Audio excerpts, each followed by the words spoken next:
Hello, everybody. This is Angel Rebo, the CEO Confident, and we are here today with 𝒂𝒊𝒏𝒂𝒂𝒏. Hi, Neville. How are you? Hello, Angel. Wonderful. Thank you. Good to see you.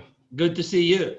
So for everybody that maybe doesn't remember, 𝒂𝒊𝒏𝒂𝒂𝒏 has been for the last almost 30 years, teaching financial literacy and financial principles so that the companies become aware of the financial implications of their business decisions.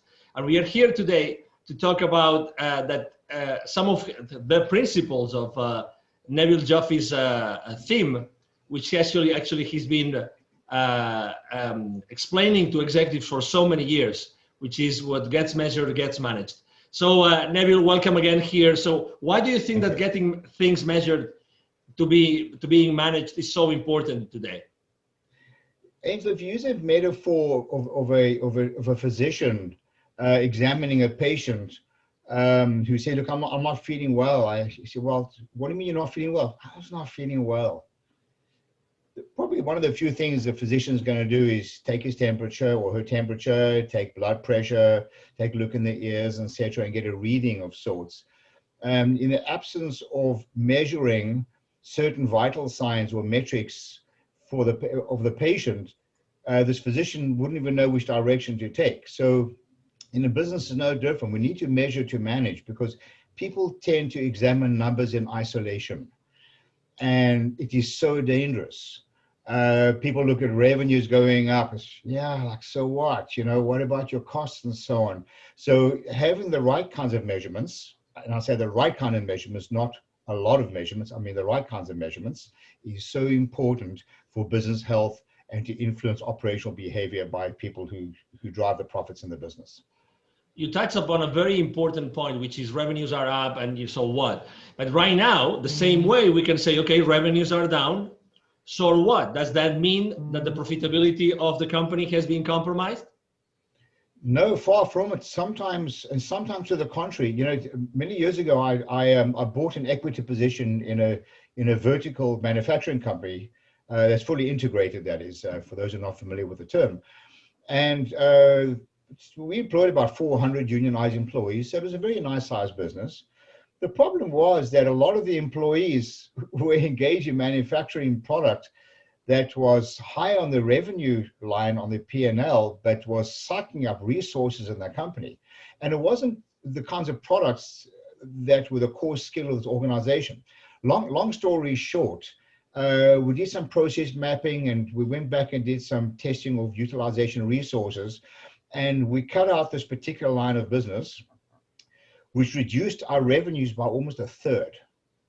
But associated with that, we got rid of a lot of the associated costs. Well, guess what? Started making money. So sometimes it's important to evaluate the cost of driving certain revenues. Everyone should be aware of this, and be cognizant of the relationship between cost and sales. And everybody in the organization should know how to measure this. Does that mean that, for instance, today, I would say most of the companies in the world are really with the revenues down compared to last year? Does that mean that if they actually took the necessary measures, they could actually still have profits and free cash flow? Yes, and I don't want this to sound like a glib statement, because this is not necessarily true for all companies. Under the circumstances in which we find ourselves now, with COVID, there are a lot of challenges with a lot of companies, but I believe there are opportunities in certain companies that have been carrying a lot of fat, if you will, a lot of unnecessary expenses. And now's the time for people to start evaluating very carefully what their core skills are, their operating costs. A lot of people, we tend not to press the reset button and go back and evaluate interesting versus useful.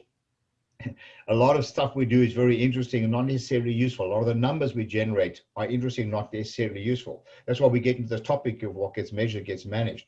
And sometimes we have to go back and take some very hard decisions and cut a lot of the fat. So this is a really good time to start really measuring very carefully the financial implications of certain operational behaviors and the financial implications of certain types of costs that, and I call this a deprivation test. Just cut out a certain process and see what happens. Quite often you'll find absolutely nothing. Absolutely. And what gets measured gets managed is actually part of your latest book, which is right now. I'm really happy I have one of them here with me. It's called, you know, the Baker's Dozen Rules of Highly Successful Business Operators. If you can see it, we're talking about chapter 2 today, so it couldn't be more timely, right? Because you talk about 12 different principles you have been teaching to more than 20,000 business operators and C-level executives for the last 25, 30 years. Is that correct? Yeah, it is. And you know, in a lot of the organizations I work with a lot of multinational companies and growing entrepreneur organizations alike. And I see the same problem over and over and over again. I've experienced this in my own organizations, in my own companies. So, you know, each of the chapters is broken down to 3 parts. It's the title, which really speaks for itself. You know, what gets measured gets managed. Don't evaluate numbers in isolation. Revenues are vanity. Profits are sanity. Cash flow is reality. These are what the people who've attended my workshops have affectionately called Nevilisms. And this is what the book is really about. So there's a title of the book. There's a very quick read of a story to create context. And at the end of each chapter, as you will see here, there are a lot of questions. And questions which these are really loaded questions. For example, do you have an incentive or compensation plan that everyone clearly understands? Never assume that people clearly understand the numbers. Are there elements of the plan controllable by all those people in the organization? People are measuring to manage, but it's very frustrating when a person's incentive plan is based on certain numbers that are used to measure performance, but they have no control over the numbers. Do you have financial transparency? Does your accounting department clearly communicate the financial results to your employees and how they may improve the numbers without fancy financial jargon? I can tell you, Angel, that I've been teaching this, as you said, for decades, and I've tested literally thousands of people, and I find the consistent results across the board, from grassroots, blue-collar workers to corporate executives, non-financial executives, that is. And I found that consistently, people are less than 40% financially literate.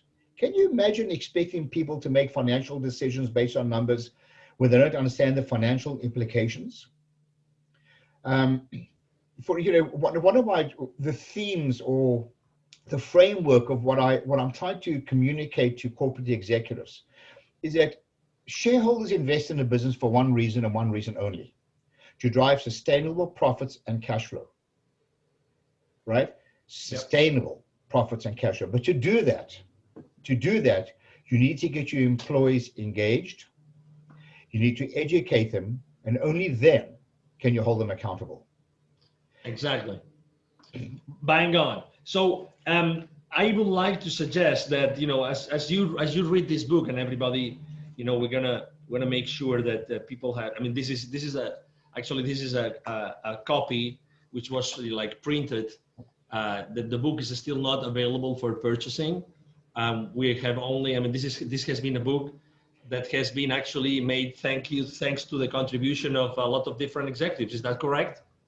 Oh, absolutely. We've had several hundred executives from various companies who have been kind enough to contribute to the book, and we've had some really engaging conversations about some of its content. Exactly.